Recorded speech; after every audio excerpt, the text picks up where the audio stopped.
Em Mateus 14, nós temos uma das mensagens que fala sobre oração, uma das orações mais curtas da Bíblia.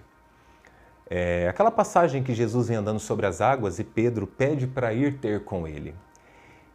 E a Bíblia fala que Jesus, chamando Pedro saindo do barco, foi ter de encontro com Jesus sobre as águas. E Pedro, no meio do caminho, ele começa a reparar na força do vento e tudo mais, e nós já conhecemos essa passagem, é muito conhecida, mas algo que me chama muita atenção é que quando ele afunda, começa a afundar ali, a Bíblia fala que Pedro faz uma das orações mais curtas da Bíblia, e a oração que Pedro faz é: Senhor, salva-me. E eu fiquei meditando muito sobre toda a história da Bíblia sobre orações. E em toda a história da Bíblia não tem nenhuma oração que dure mais do que 5 minutos. Ou seja, todas as orações da Bíblia, que a Bíblia nos ensina a orar, que as pessoas, os profetas, as pessoas oravam, eles eram muito diretos, verdadeiros e objetivos. Ou seja, eles eram verdadeiros com Deus. E o que me chama muita atenção ali é que quando ele clama por Jesus, ele não teve tempo de fazer uma oração bem planejada. Ele não teve tempo de fazer as orações como nós aprendemos: Senhor, meu Deus e meu Pai, soberano, todo-poderoso, Criador dos céus e da terra. Não, ele não tinha tempo para aquilo. Pedro simplesmente, ele olha para Jesus e pede: Senhor, salva-me. E a Bíblia diz que prontamente Jesus foi e o salvou. E eu fiquei pensando muito sobre essa passagem e eu me lembrei de algo, um testemunho que aconteceu comigo, com a minha família, há um bom tempo atrás, e eu fiquei pensando a respeito de como que Deus nos trata.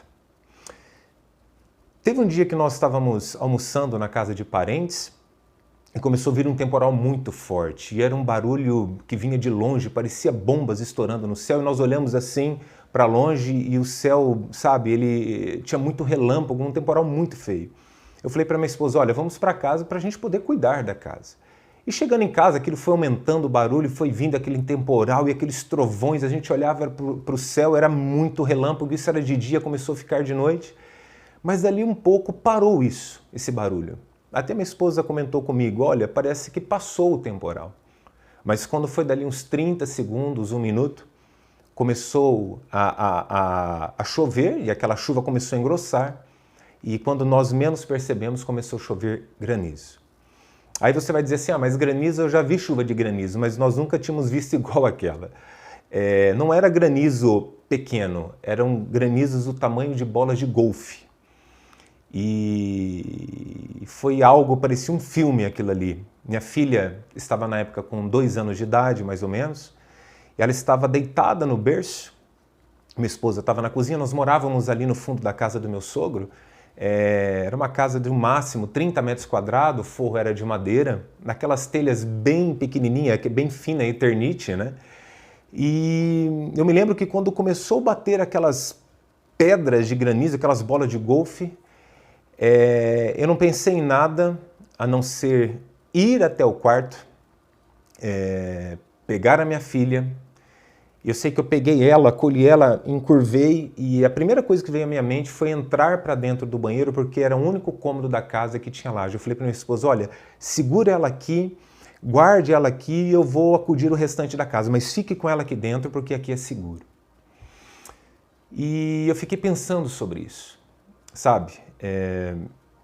Como que Deus nos trata muitas vezes. Eu penso assim: se naquele dia, é lógico que isso não havia acontecido, mas se eu tivesse talvez brigado com a minha filha, ou se minha filha tivesse ido dormir brigada comigo, no momento da provação, naquele momento do temporal, da tempestade, eu deixei todas as diferenças de lado. Eu não pensei se ela tinha me ofendido ou se ela tinha brigado comigo. Volto a falar, isso não aconteceu, mas se isso tivesse acontecido, eu só queria proteger a minha filha, eu só queria pegar ela, acolher ela.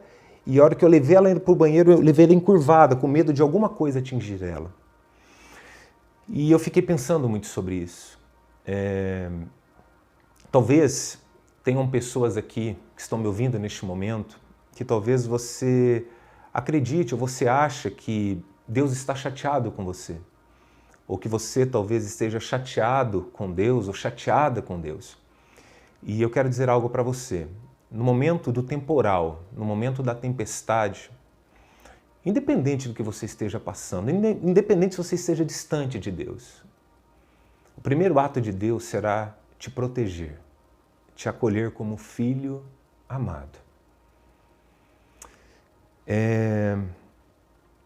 Eu vejo isso em Deus, sabe? Deus, ele é um Deus de amor. A Bíblia fala que Deus amou o mundo de tal maneira que entregou o seu único filho para que todo aquele que nele crê não pereça, mas tenha vida eterna. E eu fiquei pensando nisso. E eu analisei tudo isso e eu fiquei imaginando como Deus me trataria. Então eu quero dizer algo para você. Você que está afastado, distante, você que talvez precisa, se achegar a Deus. Deus, ele quer te perdoar. Deus, ele quer te acolher. Deus quer te proteger neste momento de tempestade. Talvez você fale, mas eu estou distante. Mas no momento do temporal, a única intenção de Deus é amar você, é acudir você e proteger você. Quando eu volto lá na passagem de Jesus, eu entendo por que Jesus salva Pedro. Por seu amor incondicional. A Bíblia diz que Jesus prontamente estava acolhendo Pedro, estava tirando Pedro de uma situação de sufoco, numa situação em que o vento era contrário. Então eu quero trazer essa palavra para o seu coração. Volte para o Senhor. Deus está a todo momento de braços abertos para te acolher. Essa passagem me fez refletir muito sobre isso. E eu quero dizer hoje algo para você. Não importa o quanto você esteja chateado com Deus, distante de Deus, Ele continua te amando.